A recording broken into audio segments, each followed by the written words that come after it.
ในหูผู้สุขในบ้าละเบื้องต้นในป่ารกถึงคนตาย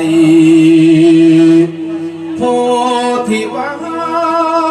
ชีวิตจากไปน้อเสียแล้ว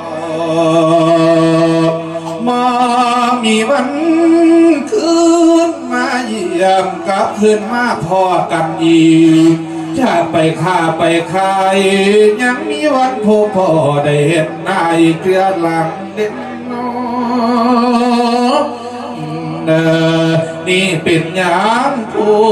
ที่ตายไปแล้วนานบ่มีวางวันเสียกับเนื้อสุริย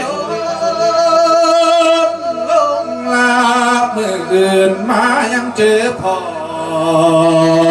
ตายไปโน้บ่เห็นหน้าจะไปดีคือไปโซพ่อยิ้มเอ้ยพ่อสมบูรณ์พ่อหอมเอ้ยไปนาลูกหรือสาบัญญาติพี่น้องยังบ่โง่เห็นสนว่ายังไปนายบ้าลาตนนี้จะขอบอนฟ้าเอ็นดวงวิญญาณ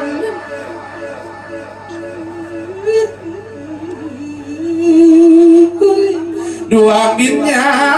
ณในโคงเตา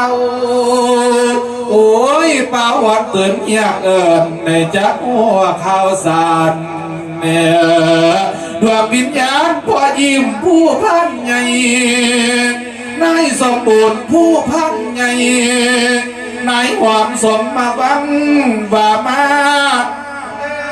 เอินเอาซื้อพอซื้อแม่มาเด้อปอยิ้มนายสมบูรณ์โอ้ผ่านใหญ่นายหอมสมวังท่านได้ยินเสียงอื่นเพิ่นอยู่ใต้ล่างให้เจ้าดวนประนั่นเปลี่ยนกลับขึ้นมาสู่บ้านสถานน้องบนเน่าเด้อมารับเอาผลบุญนำลูกเต่า